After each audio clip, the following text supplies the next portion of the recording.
여러분 안녕하십니까? 미주 시애널 선교회 오대성 목사입니다. 오늘은 단풍이 좋다길래 미국에서 단풍이 이번 주가 가장 절정이라고 합니다. 그래서 한번 단풍 구경을 나와 보았습니다. 참 하나님이 만든 세계가 아름답고 공기가 참 맑습니다. 저는 오늘 아버지의 마음, 두 아들의 마음이라는 제목으로 하나님 말씀을 나누고자 합니다. 누가복음 15장에 흔히 탕자의 비유라고 알려져 있는 그 아버지와 두 아들 사이에 그런 갈등 어린 그 마음이 담겨 있는 그 내용이죠. 미 10대 소녀가 아이를 낳자마자 비닐봉지를 씌운 뒤 쓰레기통에 버려진 혐의로 경찰에 체포되었습니다. 미 캘리포니아주 리버모어시의 경찰서에 따르면 영아살해 혐의를 받고 있는 이 소녀는 자택에서 아이를 낳은 뒤 아이의 머리에 비닐봉지를 덮고 공기가 통하지 않도록 묶은 뒤 자택 인근 쓰레기통에 넣었다고 경찰에 자백했습니다. 출산 후 아기를 쓰레기통에 버리기까지 30분 정도가 소요됐고 15분 뒤 쓰레기통으로 돌아가 보니 아이의 숨이 끊어져 있었다고 말했습니다. 이 소녀는 욕조에서 아이를 출산했는데 당시 아이는 건강한 상태였다고 전합니다. 아이를 키울 재정적 능력이 없었을 뿐 아니라 자신이 미혼모라는 사실을 부모가 부끄러워할까 봐서 두려워이 같은 범행을 저질렀다 자백을 했습니다. 인터넷에 들어가서 검색창을 누르다 보면은 이런 사건이 미국뿐만 아니라 한국에도 종종 일어나고 있고 갓 태어난 강아지나 고양이 이런 동물들도 쓰레기 봉지에 담아버리는 사건들을 종종 발견하게 됩니다. 가슴 아픈 일이기도 하지만 이런 일이 비일비재하게 일어나고 있다는 점이 우리를 슬프게 합니다. 사람을 낳는 일이 힘들까요? 사람을 키우는 일이 힘들까요? 출산의 기쁨과 고통은 분명 대단한 일이고 힘든 일이지만 양육의 무게 역시 대단한 일이고 오랜 세월이 걸립니다. 어쩌면 양육이 더 고되고 힘든 일인지 모릅니다. 저 역시 철없이 자식을 3명 낳았는데 양육의 기쁨도 있지만 양육의 책임감은 평생을 따라오고 있습니다. 아직도 아버지의 마음이 많이 부족함을 느낍니다. 평생 배워갑니다. 교회에서도 마찬가지예요. 우리가 많은 사람을 예수 믿으라고 전도하고 또 그들의 예수를 주와 그리스도로 고백하고 영접하여 영적 신생아가 되었더라도 그냥 내버려두고 책임있게 양육하지 않으면 생명은 있지만 기형아나 미수가 비뚤어지고 상처받은 아이들이 되고 맙니다. 이 얼마나 가슴 아픈 이야기입니까? 비록 우리들이 여러모로 미숙할지라도 사랑하고 책임지려는 자세만 보이면 처음에는 서툴러도 점차 아버지의 마음, 어머니의 마음을 자식을 길러가면서 점차 배양하게 됩니다. 아무도 처음부터 완벽한 아버지, 완벽한 어머니는 없습니다. 그러나 양육 자체를 포기하고 영적 신생아를 무책임하게 내버려둔다면 누군가에게 애덥션 되어서 길러질지 모르지만 우리는 자식을 놓고 어쩔 줄 모르는 10대 소녀와 같은 모습입니다. 능력이 부족해도 기르려는 책임감을 가질 때 양육의 능력이 모습은 점점 자라고 주위에서도 도움을 받을 수 있게 됩니다. 자녀들이 어릴 때는 먹여주고 재워주고 위험해서 보호해주고 우리가 아는 상식과 경험을 간단히 나누어 주어도 충분하지만 자식들의 머리가 자랄수록 그 마음을 이해해주고 또 우리 마음을 전달하는 것이 쉽지가 않습니다. 그렇죠? 오늘 본문의 아버지도 그런 것 같습니다. 두 자식을 키웠는데 이 아버지는 등 따시고 배부르게 자식을 키우는 데는 일단 성공한 것 같습니다. 근데 두 아들의 마음을 성숙시키는 데는 그것으로 충분치 않고 다른 노력이 요구되었어요. 자식이 말하는 것 좀 들어보세요. 아버지, 재산 중에서 내게 돌아올 분깃을 내게 주세요. 이 호로자식 아버지가 두는 퍼렇게 살아있는데 말이죠. 하지만 아버지는 알고 있었습니다. 이 연약한 자식의 마음을 성숙시키려면 이 재물을 허비하더라도 새로운 시도와 결단을 하는 것이 차라리 낫다는 걸 말이죠. 아들이 아버지가 자식을 위해 제공하는 풍요로운 환경으로 배운 것이라고는 아버지의 사랑이 아니라 물질 만능주의만 배웠습니다. 돈이면 다 된다는 거죠. 가족도 거추장스럽다는 생각으로 개인주의로 전락했습니다. 아버지와 형, 가족 간에 주고받는 정과 사랑의 관계보다 내 우선으로 사고방식이 바뀌었습니다. 며칠이 안 되어 기어이 아버지와 형을 떠나서 먼 나라에 가고 맙니다. 또한 이 아들은 편의주의와 쾌락주의에 빠졌습니다. 아버지가 평생 피땀 흘려 모은 재산을 불과 며칠 만에 다 모아 외국에 가서 허랑방탕하여 그 재산을 낭비합니다. 그 재물들이 어떻게 모아졌는지, 어떻게 운영해야 할지 계획을 세운 것이 아닙니다. 허랑하였습니다. 성취의 기쁨이 아니라 몸이 즐거운 대로 방탕하였습니다. 쾌락을 추구하면요, 점점 새로운 것을 찾고 강도도 세어지기 마련입니다. 일단 우리 몸이나 정신이 어떤 쾌락에 익숙해지게 되면은 얼마 되지 않아 곧 실적이 나거나 무감각하게 되어 더 강한 쾌락이 와야 비로소 감을 느끼게 되죠. 그래서 쾌락을 추구하다 보면은 마침내 몸과 마음이 못 견디고 무너지게 됩니다. 흔히 과음을 하다 보면 담배를 배우게 되고, 담배를 하다 보면 담배가 허용되는 그런 죄악의 장소를 출입하게 됩니다. 점차 정죄관념이 희박해지고 정신이 흐려져 난잡한 생활이 되기 쉽고, 마약이나 동성연애로 가기도 하고, 쾌락 후 삶에 찾아오는 깊은 허무감을 이기지 못해서 자신은 쓰레기라고 스스로 비하하며 목숨을 끊기도 합니다. 목숨을 가벼이 여기는 것은 상대주의에 물들어 절대자 하나님을 보지 못하기 때문입니다. 하나님이 우리를 끝까지 사랑하시는 분임을 알지 못하기 때문입니다. 이것이 둘째 아들 속에 꽉 찬 마음과 생각들이었습니다. 그래도 이 아들이 럭키한 것은요, 어려움과 배고픔, 후회와 쓰라림의 고난 속에서도 아버지의 사랑을 생각해 내었기 때문입니다. 나는 자식도 아니다. 종보다 형편없는 존재다. 그래도 아버지는 나를 내치지는 않으실 거다. 종이 아니라 품꾼의 하나로라도 봐주시라고 염치 없지만 부탁해보자. 고생하면서 염치도 생겼고, 다 잃고 나자 아버지의 품이 귀한 줄 알았습니다. 모두가 떠나갔을 때 아버지의 사랑도 비로소 발견하게 됩니다. 이 맏아들을 좀 보자고요. 이 맏아들 보면 꼭 저 같아요. 이놈은 아버지와 함께 집에 있었지만 집안에 있다고 자식이 성숙해진 것은 아닙니다. 아버지와 함께 지내도 아버지의 사랑을 모를 수도 있습니다. 이 맏아들이 바로 그런 놈입니다. 아무리 법을 잘 지켜도 법의 정신, 법의 취지를 모르고 기계적으로 지키기만 하면 자기 의만 내세우고 자기 공로만 잘하게 됩니다. 이것이 바로 공로의식이고 교만이 됩니다. 바리새인들이 그랬습니다. 저들은 율법을 누구보다 완벽하게 지키는 부류들이었지만 법의 정신을 외면하고 법만 준수했습니다. 그랬더니 외식하는 자들이라고 주님의 욕만 잔뜩 먹고 말았습니다. 우리가 알다시피 모세의 십계명은 두 돌판에 기록되어 있습니다. 처음 돌판은 처음 4가지 계명을 4가지 행동 양식들로 기록했는데 다 다른 행동들이지만 그 행동들 속에 흐르는 정신은 하나입니다. 바로 하나님을 사랑하라는 정신이죠. 예수님이 그렇게 잘 정리해 주셨습니다. 하나님을 사랑하는 정신이 없이 처음 내 계명을 지키려고 애쓰는 것은 공로의식이요, 율법의식이요, 자기의요, 자기 자랑이나 교만으로 빠지게 됩니다. 두 번째 돌파는 6개의 조항의 행동 강력이 있지만 그 법의 정신은 바로 이웃사랑이라는 일관된 정신입니다.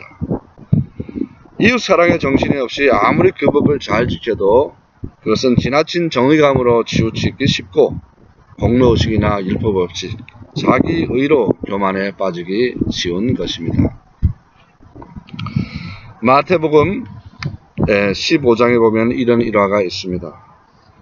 그때 바리새인과 서기관들이 예루살렘으로부터 예수께 나와 이르되 당신의 제자들이 어찌하여 장로들의 전통을 범하나이까? 떡 먹을 때 손을 씻지 아니하나이다.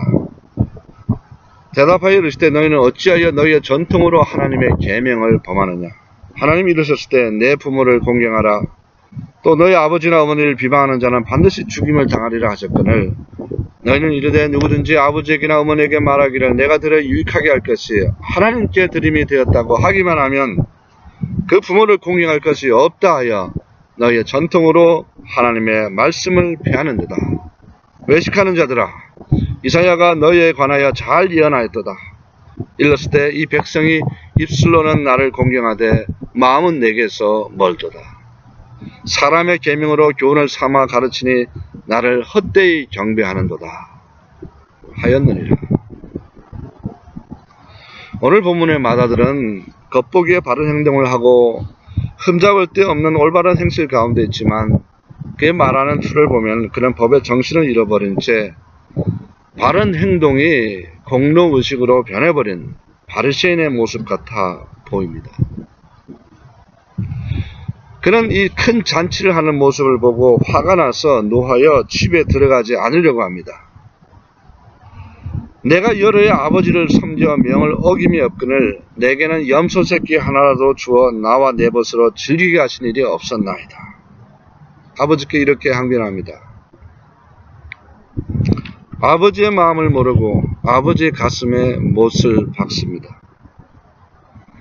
아버지의 마음을 모르기는 둘째 아들이나 다를 바 없습니다. 아니 어쩌면 집 나간 자식보다 더할지 모릅니다.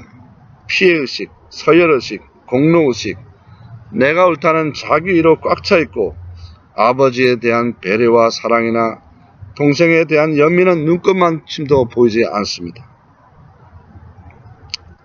이 모습이 바로 우리의 모습인지 모릅니다, 여러분.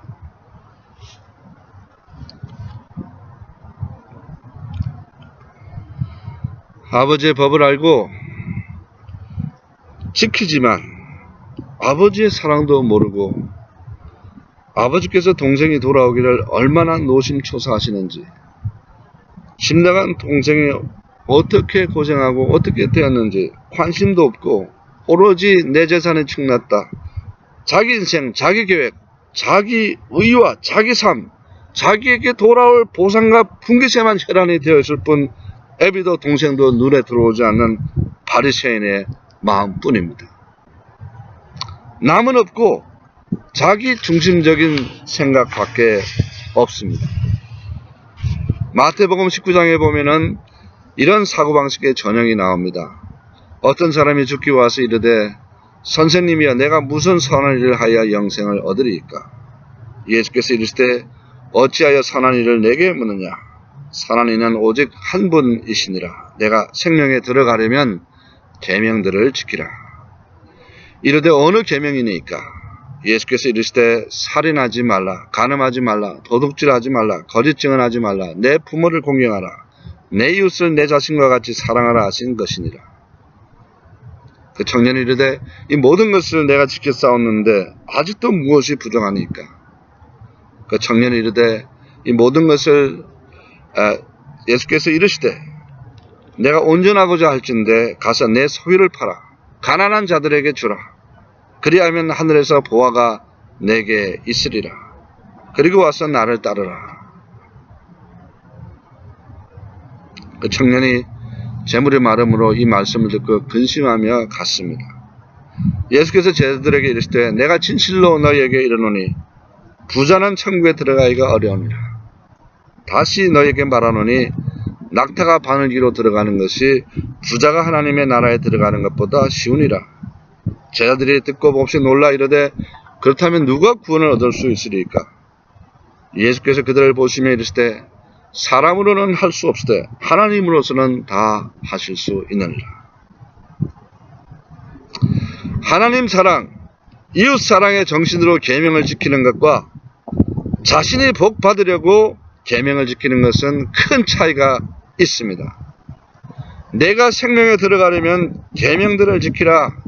예수님이 말씀하신 것은 그 법의 정신대로 실행하면 생명을 얻게 된다는 말씀입니다.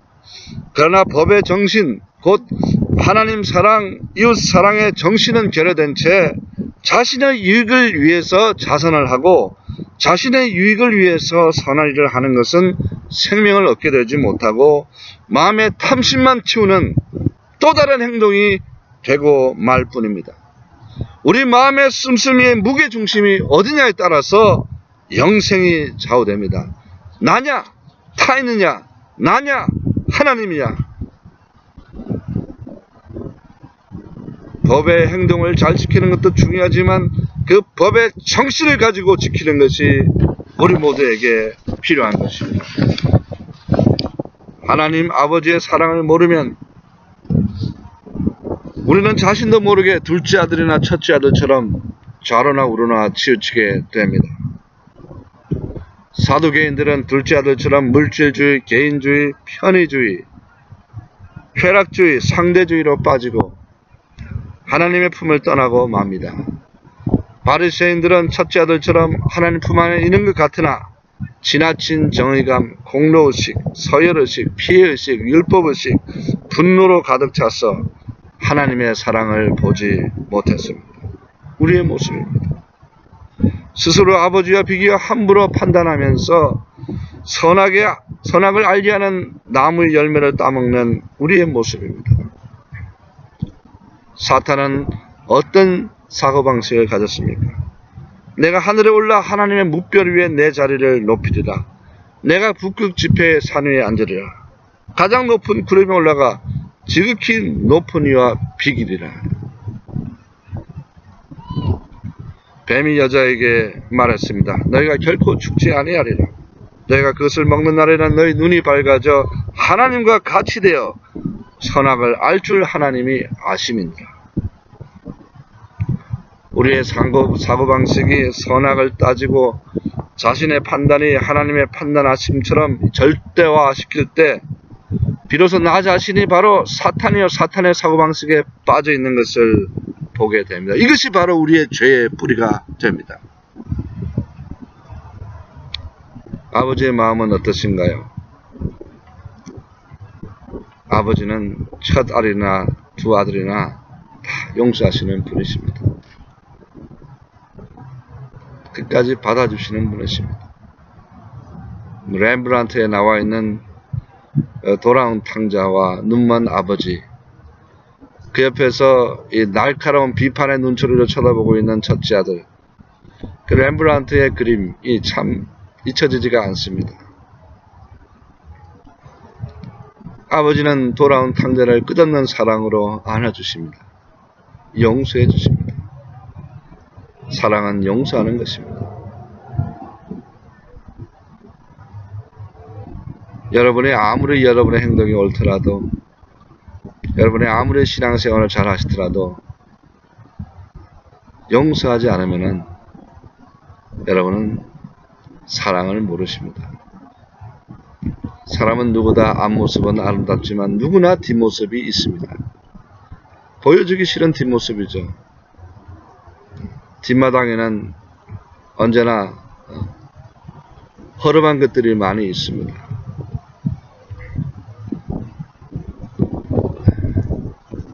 여러분, 내게 피해를 입히고 내게 아픔을 주고 또 내 사고방식과 다르지만 내가 그의 뒷모습을 조용히 안아줄 때, 허물을 덮어줄 때, 그들을 용서해 줄 때 여러분은 아버지의 마음을 가졌습니다.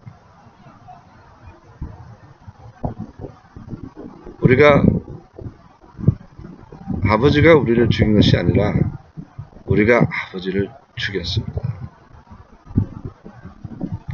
우리가 하나님을 십자가에 못 박았습니다. 하나님은 끝까지 우리를 용서해 주셨습니다. 죄를 용서해 주시는 것 하나님의 사랑입니다. 내가 받을 모든 죄의 허물을 하나님이신 예수 그리스도께서 눈높이를 낮추시고 우리와 같이 되어서 우리가 당할 모든 허물을 십자가에서 대신 당하시고 대속해 주시고 용서해 주셨습니다.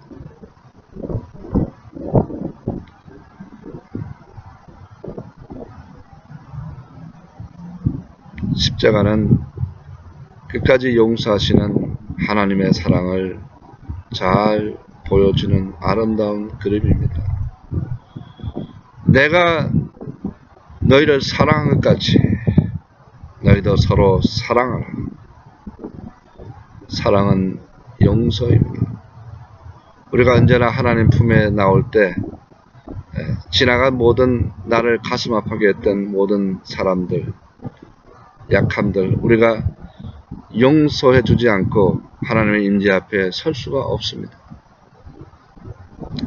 여러분, 우리는 법을 지킬 뿐만 아니라 법의 정신을 가지고 법을 지켜야 합니다. 하나님 사랑, 이웃 사랑의 정신을 가지고 그들의 허물을 용서하면서 하나님의 임재 앞에 앉을 때 하나님은 우리를 만나주시고 하나님의 생명을 부어주시고 하나님은 은혜를 더해주십니다. 아버지의 마음으로, 사랑의 마음으로, 용서의 마음으로 사람들을 만나는 우리들이 되기를 바랍니다. 기도하겠습니다. 하나님 아버지 감사합니다.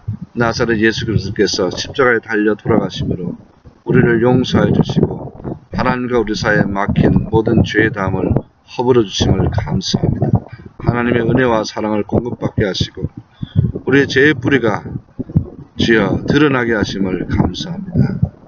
주님, 이제 그리스도 안에 있게 하시고 성령 안에 있게 하시고 내가 주 안에 주가 내 안에 있어서 많은 생명의 열매를 맺을 수 있도록 사랑의 열매를 맺을 수 있도록 성령의 열매를 맺을 수 있도록 주님 우리 모두를 축복하여 주옵소서.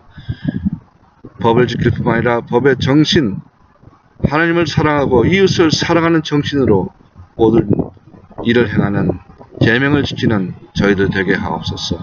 예수 그리스도 이름으로 기도드립니다. 아멘.